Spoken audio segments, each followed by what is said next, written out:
Hello friends, എൻ്റെ YouTube ചാനലിലേക്ക് എല്ലാവർക്കും സ്വാഗതം. കഴിഞ്ഞ വീഡിയോയിൽ നമ്മൾ അവസാനിപ്പിച്ചത് മലബന്ധം വരാതിരിക്കാൻ വേണ്ടുന്ന വ്യായാമത്തെ പറ്റിയാണ്.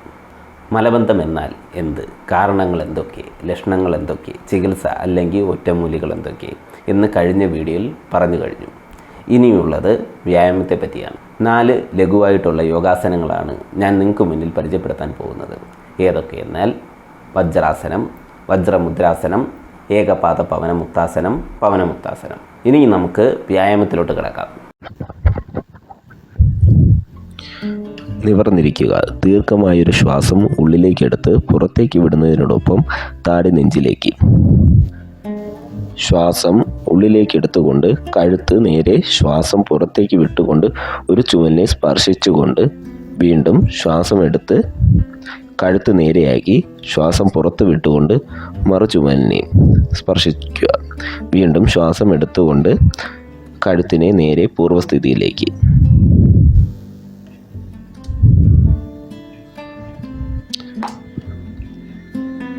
ഇനി മുദ്ര ഉപയോഗിച്ച് നമുക്കിതേ വ്യായാമം ചെയ്യാം. ചിന്മുദ്ര. ചൂണ്ടുവിരൽ പെരുവിരലിൻ്റെ ആരംഭസ്ഥാനത്തേക്ക് വയ്ക്കുക. ധ്യാനാസനങ്ങളിൽ ഉപയോഗപ്പെടുന്ന പ്രധാന മുദ്രയാണിത്.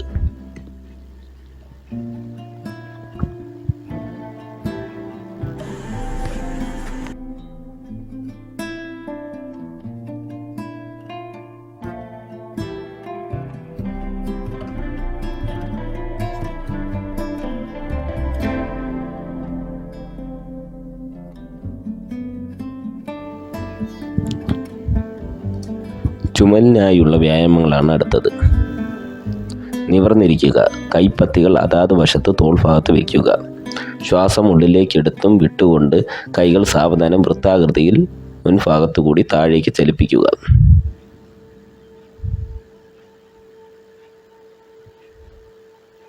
അതേപോലെ തിരിച്ചും.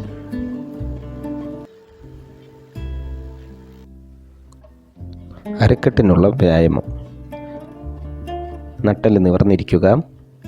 ഇരു കൈകളും പരസ്പരം കോർത്ത് തലയ്ക്ക് പിൻഭാഗത്തായി വയ്ക്കുക. ദീർഘമായി ശ്വാസം ഉള്ളിലേക്ക് എടുക്കുക.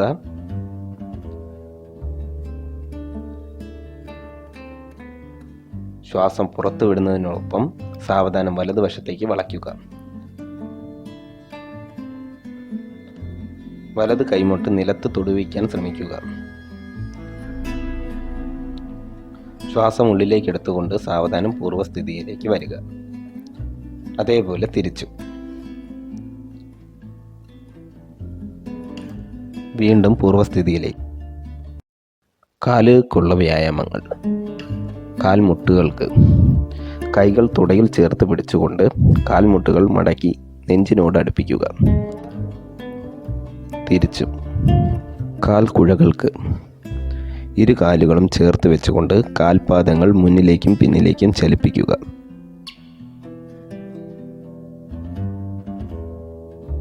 ഇനി ഓരോ ആസനങ്ങളിലേക്കും നമുക്ക് കിടക്കാം. ആദ്യം വജ്രാസനം.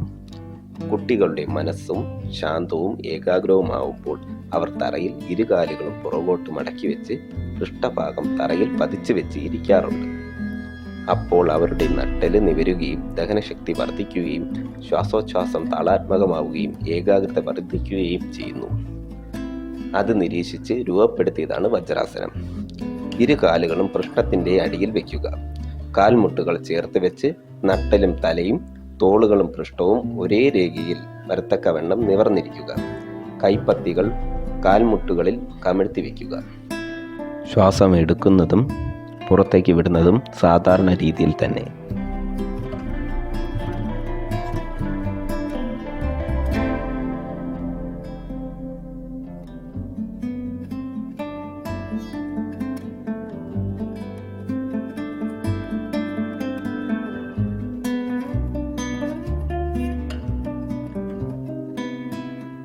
അടുത്തത് വജ്രാസനം തന്നെ.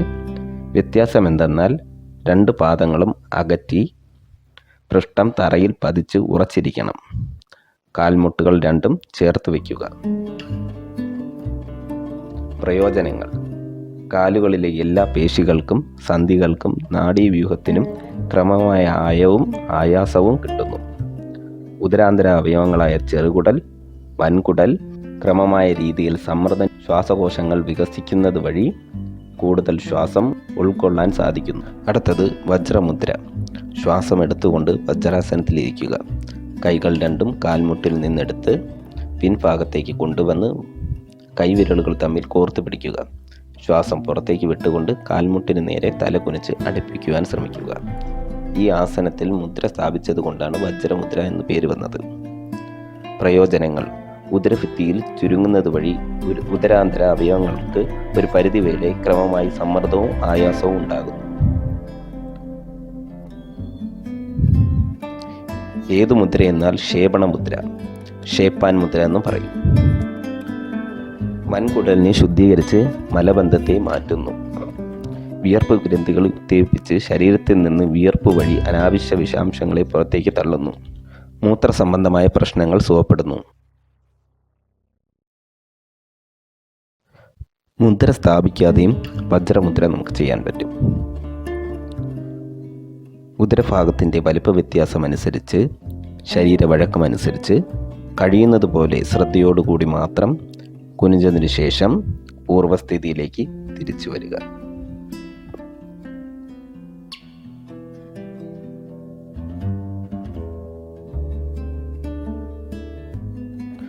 അടുത്തത് ഏകപാദ പവനമുക്താസനം. പവനമുക്താസനം കുട്ടികൾ മലർന്നു കിടന്ന് ഓരോ വശത്തെയും കൈകാലുകൾ ഉയർത്തി ഒന്നിടവിട്ട് മടക്കി ഉദരത്തോട് ചേർക്കുകയും നിവർത്തുകയും ചെയ്യാറുണ്ട്.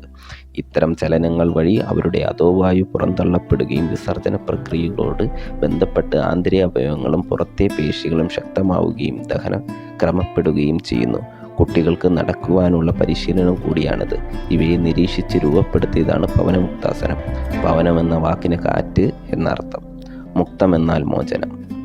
മലർന്നു കിടക്കുക. കൈകാലുകൾ ചേർത്ത് വയ്ക്കുക.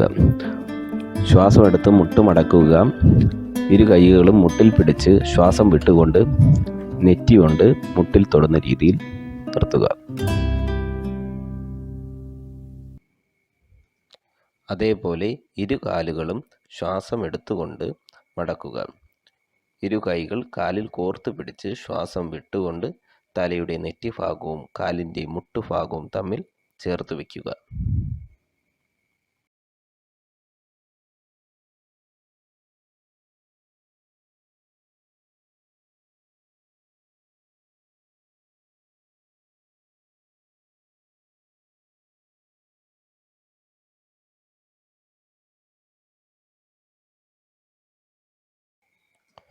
അവസാനം ശവാസനത്തിൽ വിശ്രമിക്കുക.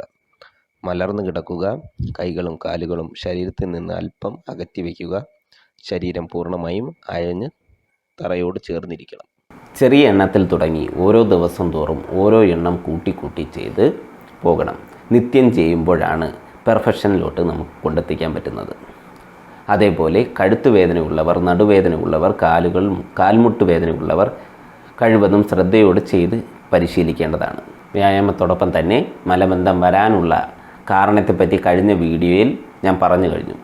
അതിലും നല്ല രീതിയിൽ മാറ്റങ്ങൾ വരുത്താൻ നമുക്ക് സാധിച്ചാൽ ഗുണം ഇരട്ടിക്കും.